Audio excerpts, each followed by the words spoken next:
anak-anak kandung ya.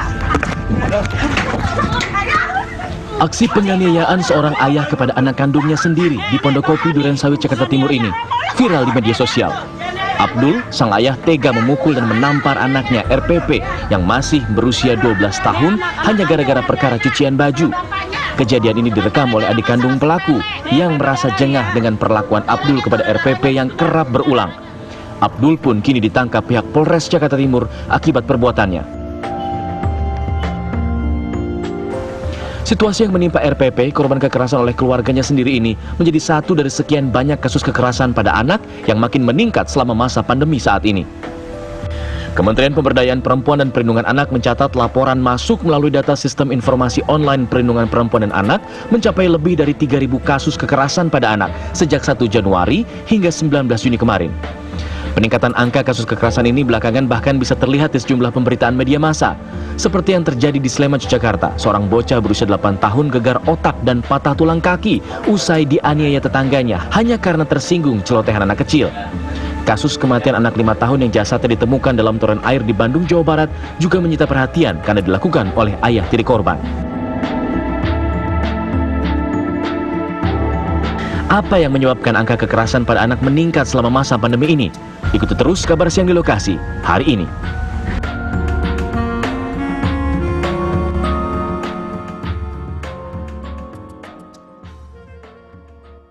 Ya pemirsa, bertepatan tidak jauh dengan Hari Anak Nasional, ini memang ada informasi yang cukup menyedihkan begitu. Ada tindak kekerasan dilakukan ini terhadap anak-anak, ini dilakukan oleh orang terdekatnya. Ini salah satunya adalah orang tua dari si anak tersebut. Nah, ini ada informasi yang viral di daerah Jakarta Timur, di Durensawit. Kita sudah lihat video viralnya seperti apa. Nah, sekarang saya mau coba gali informasi ini kepada pihak kepolisiannya. Seperti apa sebetulnya kronologi awalnya supaya bisa terjadi kejahatan tersebut, dan juga motif ini sebetulnya dari orang tua ini mengapa menganiaya anak kandungnya sendiri. Kita tanyakan langsung.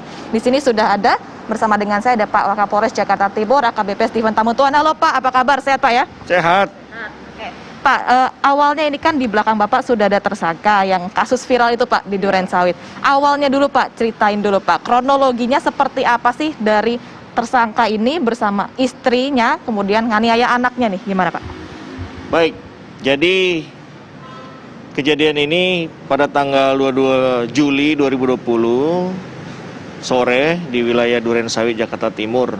Berawal dari sang korban atau sang anak disuruh oleh ibunya, ibu tirinya ya, untuk menjemur pakaian.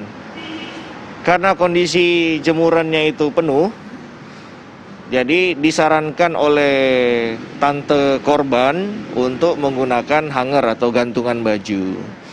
Melihat hal tersebut, ibu tirinya itu marah dan mengadu kepada suaminya atau ayah kandung dari korban. Alias pelaku ini ya? Alias pelaku. Kemudian pelaku emosi, naik pitam, kemudian melakukan kekerasan dengan cara memukul dan menyeret korban ya, sehingga korban mengalami luka lebam baik di bagian kepala, kemudian dipukuli dengan sandal. Ini barang buktinya ya. Ada ini sandal yang digunakan untuk pukul kaki anaknya ya Pak ya. Ini apa nih, baju korban yang dipakai. Kemudian pada saat diseret itu korban mengalami luka di bagian kaki. Untuk apa yang dialami korban, luka-luka sudah kita lakukan pengobatan, perawatan ya di Rumah Sakit Ramadjati, Rumah Sakit Polri. Dan juga karena ini tentunya mengakibatkan tekanan psikis buat korban, sehingga penyidik telah mengupayakan pendampingan untuk proses recovery psikologis terhadap korban, berkoordinasi dengan pemerintah.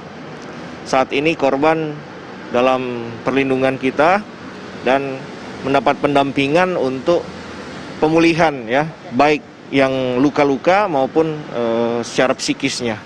Nah, tapi kalau dari kemarin kan dari pihak kepolisian juga sudah sambangi TKP-nya nih Pak. Untuk lokasi di area tersebut, apakah kejadian seperti ini sudah kerap kali terjadi, berulang kali, atau ini sebetulnya baru yang pertama kalinya kekerasan dari orang tua kepada anak kandungnya Pak? Kalau untuk peristiwa ini, ya, terhadap korban ini, itu berhasil kita gali beberapa fakta, diantaranya bahwa ini bukan perbuatan yang pertama kali. Kemudian juga untuk di wilayah Jakarta Timur, ini kejadian terhadap kekerasan terhadap anak itu beberapa waktu yang lalu juga berhasil kita ungkap, ya, pembunuhan terhadap bayi, ya, oleh ayah tirinya. Atas perintah Kapolres Jakarta Timur juga telah membentuk berupa gugus tugas atau satuan khusus, ya, untuk menangani kasus-kasus kekerasan terhadap anak sampai di tingkat polsek. Walaupun penyidikannya itu ada di Polres, namun sampai di polsek. Jadi apabila ada yang mengalami peristiwa tersebut, bisa lapor ke polsek, dan polsek pasti akan segera menindaklanjuti. Nah Pak, tapi dari informasi yang digali dari tersangka sendiri oleh tim Polres sendiri nih Pak, kira-kira ini kan sudah berlangsung cukup lama. Apakah kekerasan ini berlangsung ketika dimulainya pandemi ini, ketika ada COVID-19, atau dari jauh sebelum itu juga sudah dilakukan sebetulnya kekerasan ini dari si pelaku ini, dua orang ini kepada anaknya Pak? Iya, jadi jauh sebelumnya, sebelum pandemi memang ada beberapa kasus kekerasan terhadap anak. Namun memang akhir-akhir ini ya agak meningkat dan waktunya berdekatan. Tidak menutup kemungkinan juga masih banyak peristiwa tersebut. Namun mungkin korban tidak berani melapor, atau saksi-saksi yang mengetahuinya juga tidak berani untuk melapor. Sehingga disitulah peran kami atas perintah dari Kapolres Jakarta Timur untuk proaktif, ya, dan kita akan lakukan pendampingan mulai dari melapor, kemudian proses penyidikan, dan apabila mengalami luka fisik tentunya akan kita bantu pengobatan dan juga pendampingan psikologi untuk recovery psikisnya, ya. Pak, tapi kalau untuk jerat hukumnya sendiri, ini seperti apa untuk pelaku, dan juga untuk pengembangan kasusnya nanti seperti apa? Apakah masih akan terus yang dicari ini nanti istrinya masih terus dicari, atau bagaimana nih kelanjutan kasus ini Pak? Iya, jadi kepada pelaku tentunya kita kenakan dengan Undang-Undang Perlindungan Anak, ya, dengan ancaman hukuman di atas 5 tahun penjara. Dan saat ini sedang kita lakukan pemeriksaan intensif, kita kumpulkan bukti-bukti, fakta-fakta, dan peristiwa tersebut dari saksi-saksi sedang kita kumpulkan semua. Terima kasih banyak Pak Wakapolres sudah memberikan informasi yang banyak sekali untuk TV One. Semoga kejadian seperti ini khususnya di masa pandemi tidak semakin bertambah, ya Pak, ya. Iya, pemirsa, tadi kita sudah mendengarkan kronologi kasusnya seperti apa, kemudian pengembangan kasusnya seperti apa, jerat hukumnya seperti apa untuk kasus penganiayaan begitu kepada anak-anak. Nah, nanti di segmen selanjutnya kita akan coba gali dari kacamata psikolog anak sekaligus Ketua Umum LPAI sendiri untuk kasus kekerasan anak ini apakah betul semakin terus meningkat khususnya di masa pandemi COVID-19 seperti ini. Di segmen selanjutnya, jangan kemana-mana, tetaplah bersama kami di Kabar Siang di Lokasi.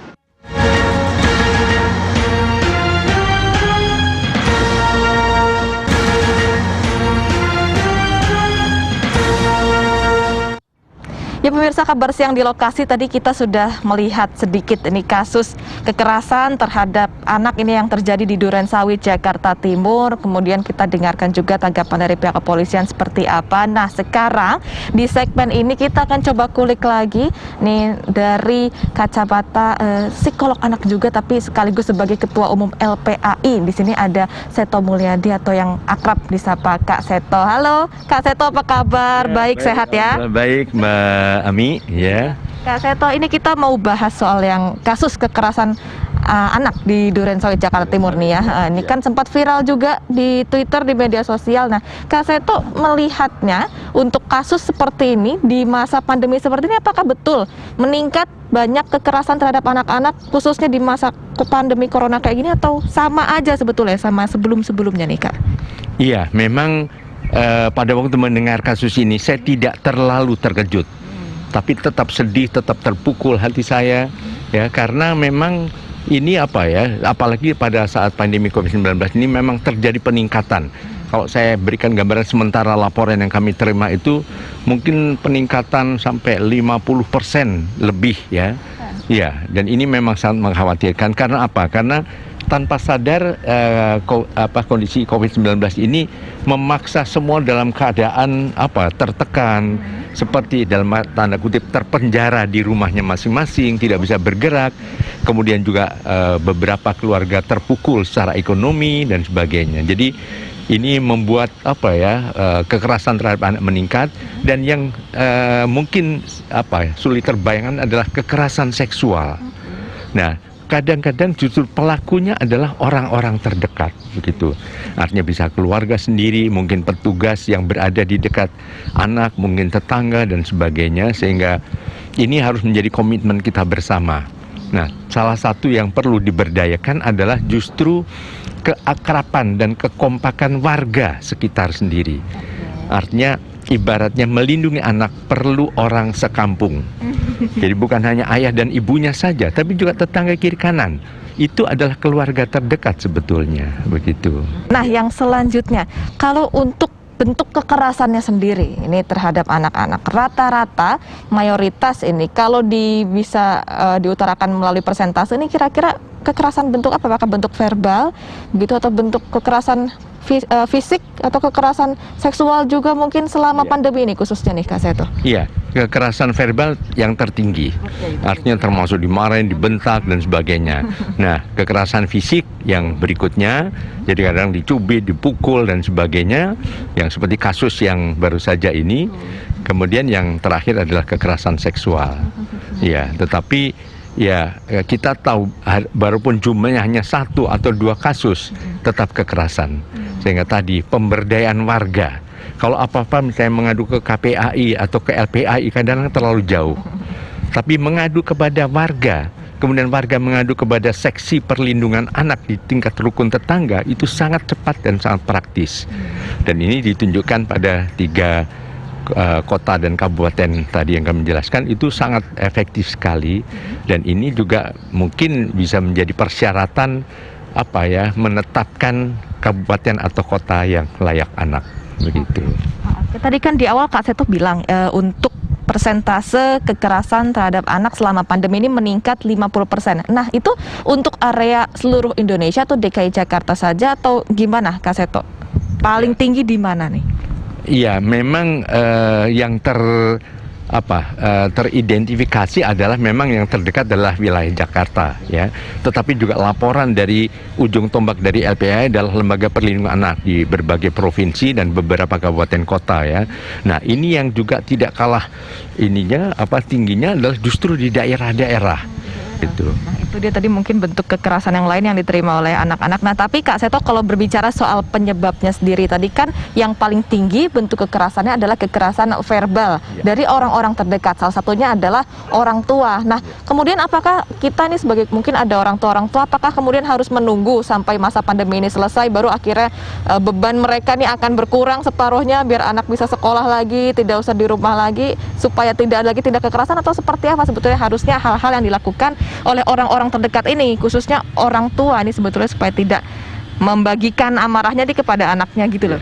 Iya, kalau pangkalnya adalah masalah pendidikan, justru kami memohon dengan segala hormat kepada Kementerian Pendidikan dan Kebudayaan.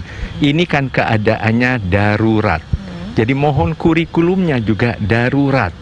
Jadi kalau memang tidak semuanya juga bisa mengikuti melalui media daring, kan tidak punya gadget, kemudian juga kuotanya terbatas, tidak ada sinyal dan berbagai permasalahan.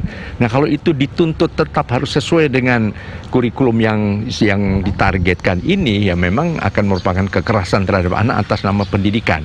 Sehingga kalau perlu, ini kita tidak tahu, belum tentu akhir tahun bisa langsung sekolah, bisa satu lagi. Sehingga kalau perlu ya semua tetap dinyatakan naik kelas begitu. Dan yang ini setelah normal bisa dengan mudah bisa dikejar dengan kerjasama semua pihak. Jadi jangan sampai ini membebani secara psikologis anak-anak Indonesia karena terkendala berbagai permasalahan tadi. Betul. Nah, terus tadi kan juga ada satu solusi yang disampaikan oleh Kak Seto ini adalah untuk membentuk Sparta. Betul, Sparta yang di rukun tetangga begitu ya. Nah, ini kurang lebih apa sebetulnya yang dibutuhkan mungkin untuk daerah-daerah yang belum menerapkan sistem yang tadi Sparta tadi supaya bisa melindungi anak-anaknya tidak dari orang terdekat tapi juga dari orang-orang yang tinggal di area itu. Apa saja yang dibutuhkan, Kak Seto? Iya, sebetulnya tidak ada apapun juga. Yang dibutuhkan adalah komitmen, kemauan. Di dalam RT kan ada ketua RT, sekretaris RT, lalu ada seksi-seksi, ada seksi kebersihan, seksi keamanan, seksi acara, tinggal tambah satu lagi, seksi perlindungan anak. Itu nanti akan menjadi tempat aduan bagi anak-anaknya sendiri yang mengalami kekerasan itu, begitu ya? Orang tua juga bisa, tetangga misalnya mendengar, wah tetangga sebelah kok anaknya dipukulin terus, cepat lapor Sparta. Petugas ketok pintu, Bapak Ibu mohon maaf. Ini melanggar undang-undang perlindungan anak. Mohon dihentikan. Kalau tidak kami lapor polisi, begitu. Jadi juga ada langkah preventif, misalnya pertemuan-pertemuan mengingatkan kita sudah punya undang-undang perlindungan anak. Buat zaman sekarang mendidik tidak harus dengan cara kekerasan dan seterusnya, begitu. Dalam kasus yang viral itu, kan juga ada yang mengatakan, jangan. Jadi melarang. Kalau melihat ada kekerasan, kita diam saja, itu juga bisa terkena sanksi pidana. Jadi keberanian menolong anak atau paling tidak melapor. Nah, ini dengan viralnya sudah merupakan laporan kepada Polres Jakarta Timur, sudah perlu diapresiasi sekali begitu. Terima kasih banyak Kak Seto sudah memberikan banyak sekali informasi, solusi juga supaya tidak semakin meningkat begitu. Tadi sudah 50%, jangan sampai di atas itu ya artinya Kak Seto. Nah, pemirsa, kabar siang di lokasi harus kita sudahi sampai di sini, tapi jangan kemana-mana karena di studio masih ada rekan saya yang akan mendampingi Anda pada siang hari ini. Terima kasih tetap bersama kami di Kabar Siang.